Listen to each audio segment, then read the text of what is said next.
heart or oven's heat, they rise. Little dreams wrapped in a spice disguise. Tomato whispers, cinnamon sighs, a taste of grease beneath the skies. Soutzoukakia, oh my delight.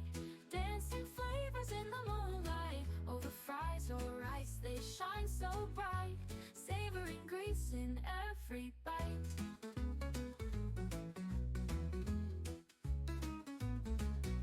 Garlic, cumin, a gentle embrace, a melody found in a savory space. Meatballs singing in their red lace. Today I'll be making Soutzoukakia, one of my favorite Greek dishes, which unfortunately is becoming less and less common over in Greece. A lot of the restaurants are switching to an international cuisine, food that are familiar to tourists. And unfortunately, a lot of Greek people don't order things in restaurants and they could cook at home. I'm going to be making a double recipe, but I'll be reading off the ingredients for a single. So you're going to need 2 pounds of ground meat. Right here I have some freshly ground chuck, 2 pounds of that. To that though, I will add 2 pounds of turkey. This recipe could be made with turkey, beef, or pork. Most common, it's made with beef, but traditionally beef was a very expensive product. They used the cows for milk. They didn't use them for meat. I'll also be adding 2 tablespoons of olive oil.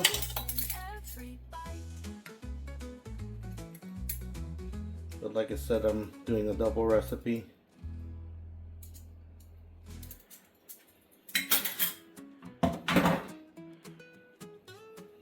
And I'm going to, instead of using my hands to mix it, since the mixer's already dirty, I'm just going to use the paddle attachment to mix everything.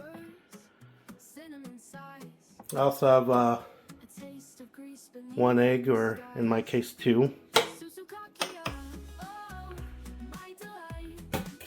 1 cup or 1/4 pound of bread, and you're going to want to soak that in 2 cups of wine. So I got the 2 cups here, and we'll get the bread soaking, and then I'll add another 2 cups to the breadcrumbs.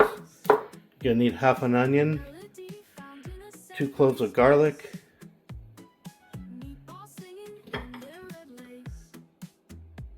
2 teaspoons paprika, 4 teaspoons cumin, 2 teaspoons sumac, 1 tablespoon of vinegar. I'm using red wine vinegar because that's more similar to the vinegar they use over there.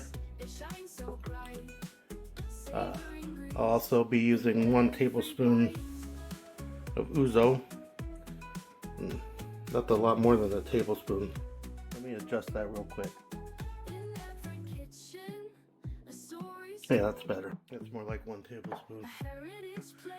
I'll have a half a cup of chopped mint, half a cup of parsley, 2 teaspoons of salt, 1 teaspoon of pepper, and a half a teaspoon of cayenne.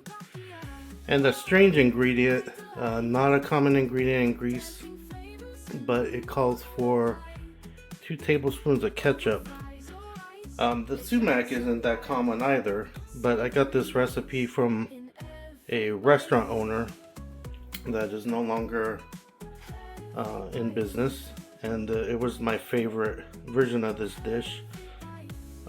I think normally they would use half that amount of tomato paste, but the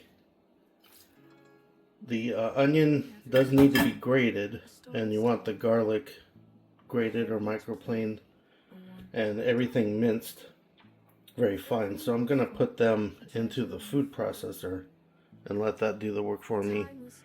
And I'm also going to chop up the bread and wine instead of having to work it. So we'll be back when that's done. I misspoke slightly in the last segment. I said you need to soak the breadcrumbs in 2 cups of wine. It's just 1 cup. I am making a double recipe, that's why I had 2 cups measured out. I did measure out another cup though, but that's okay. Someone drank it for me. It was me.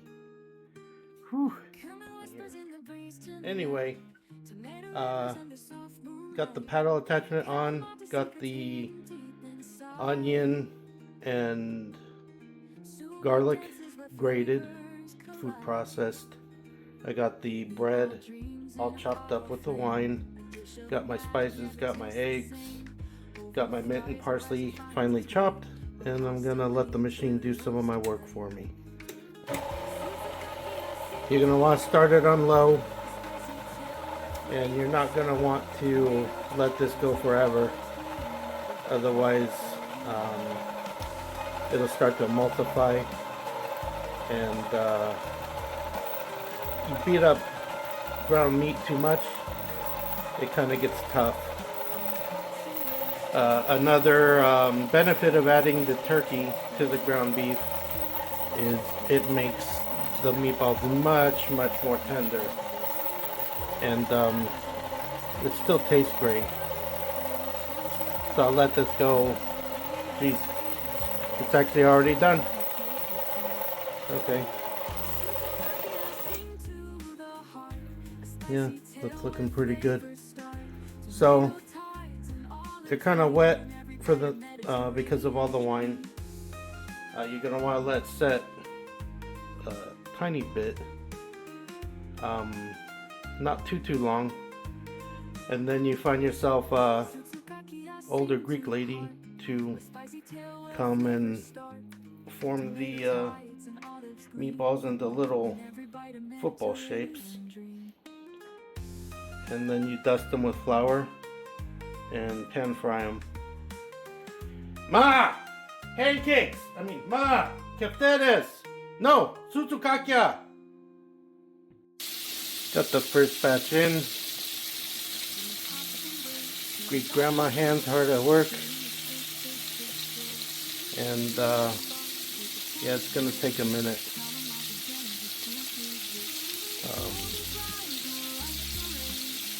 No need to show the whole process. We'll be back when they're about done. So the first side got some color on it, and you're gonna want to cook these on medium, get some good color. Typically, in a meatball that you're gonna cook in the sauce, you don't need to cook it through, and honestly, you don't need to cook these through either. But with all that onion, the wine, the breadcrumbs, the ground turkey, they are very delicate and kind of tricky to handle. So I normally would just brown them on a medium-high heat. But I want these to cook to at least medium, just to help give them some structure. So we're about 3/4 done browning the meatballs. I want my sauce hot when I add them to it, so I'm going to start the sauce now. The sauce, again, I'm making a double recipe, but I'll read off the ingredients for a single recipe. 1 quart of tomato puree, 2 cloves of garlic, 1 shredded carrot, 1 cup of wine, 1 teaspoon of cinnamon, 3 allspice berries, 1 bay leaf, 2 teaspoons of salt. If you have sea salt, use sea salt. That's what they exclusively use over there. They don't use iodized salt. And for the oil, I should have mentioned it should be olive oil, or at least an olive grapeseed oil blend. I know olive oil is kind of expensive right now. You also need 2 teaspoons of black pepper, 1 dash of cayenne, and I like to add a dozen of Kalamata olives, half. To quote every cooking show judge in existence, they're umami bombs and they add a depth of flavor. So you're gonna save the wine to deglaze the pan that you're browning the meatballs in. And if you don't have ouzo, it's not a vital ingredient. If you don't have allspice berries, they're not vital. They do taste nice, but I always pick them out because I hate when I bite into one on accident after the food's cooked. I gotta grate up my carrot, and I'm gonna microplane my garlic. We're still working on the meatballs, and we'll be back once everything's going. The sauce is simmering. I'm about to grate my carrot. If you have a small carrot, you're gonna need 2, but I have a big carrot, so 1 is satisfactory. Well, my ex just called, and apparently I just have an average carrot. It don't matter how big your carrot is, it's what you do with it. And what I did with mine is I finally grated it, and I'm adding it to the sauce. You want the carrot and the onion and the garlic grated very fine or chopped fine. All the leafy parsley and mint chopped fine. You basically want the flavor, you just don't want big pieces. You want them to disappear into the meat and into the sauce when they're cooking.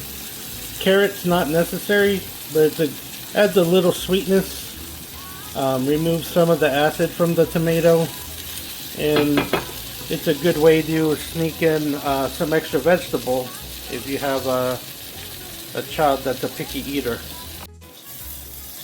The meatballs are done browning, so I'm going to deglaze with the wine. Add that to the sauce. And then we'll add the meatballs.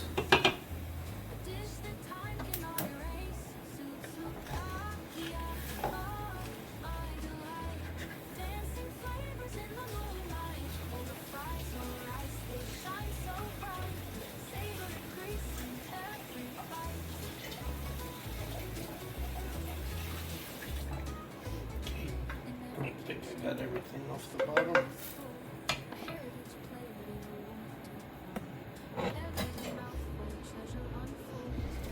Dump that in there.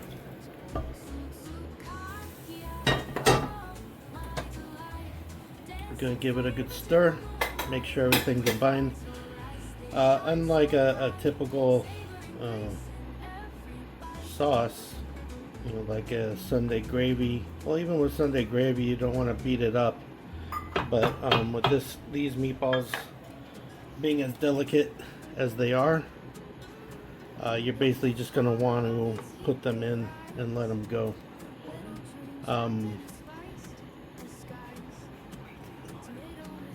You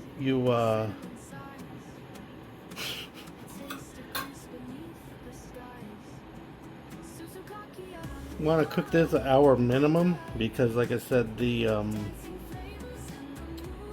meat might not be cooked through. But it's better if you cook it for 2 to 4 hours. Gets better flavor. To serve this, my favorite way is on top of French fries.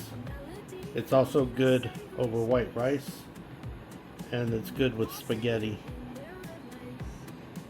I hope you try this recipe. I hope you enjoyed my video, and thank you for watching.